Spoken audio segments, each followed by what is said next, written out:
আমার চ্যানেলে সবাইকে স্বাগতম।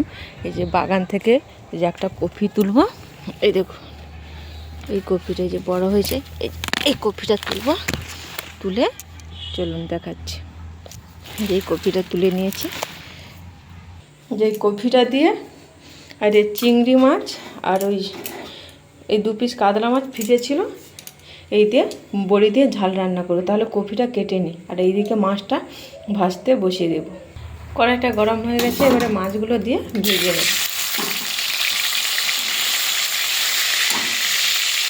মাছটা ভেজে নিয়েছি, এবারে চিংড়ি আর বড়িটা ভেজে নেব। মাছ চিংড়িগুলো সব ভেজে নিয়েছি, এবারে ফোড়ন করে নেব। নিয়ে নেব 5 ফোড়ন,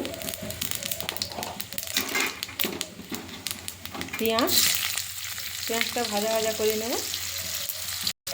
পেঁয়াজটা ভাজা ভাজা করে নিয়েছি, এই পেঁয়াজ ভাজার উপরে কেটে রাখো ওলকপি আলুটা দিয়ে দেবো। দিয়ে দেওয়ার পরিমাণ মতো লবণ, হলুদ, লঙ্কার গুঁড়ো দিয়ে দিয়েছি, জিরে ধনের বাটা, লঙ্কার গুঁড়ো, হলুদ গুঁড়ো আর পরিমাণ মতো লবণ, মানে স্বাদ মতো লবণ, আর বড়িটা দিয়ে দিচ্ছি। এবারে ভালো করে কষিয়ে নেব। কষানো হয়ে গেছিলো, একটু ধনে পাতা দিয়ে দেবো। কষানো প্রায় খানিকটা হয়ে এসেছে, এবারে ধনে পাতাটা দিয়ে আর একটু ভালো করে কষিয়ে নেব। বাগানের কপি, টাটকা কপি একদম। এই যে মাছের ঝোলটা খেতে ভালো লাগবে, আরও পুকুরের মাছ থাকলে আরও ভালো। কষানো প্রায় আমার হয়ে গেছে, এবারে জল দিয়ে দেবো, দিয়ে ঢাকা দিয়ে দেবো।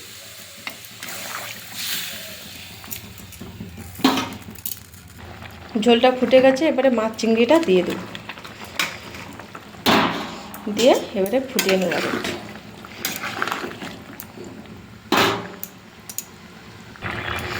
মাছের ঝোলটা আমার হয়ে গেছে, এই যে এইভাবে রেখেছি, এবারে নামিয়ে নিয়ে দেখাচ্ছি।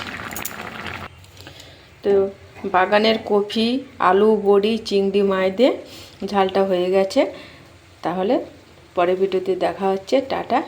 সবাই ভালো থাকবেন, সুস্থ থাকবেন। ভালো লাগলে লাইক, কমেন্ট, শেয়ার, সাবস্ক্রাইব করে দেবেন।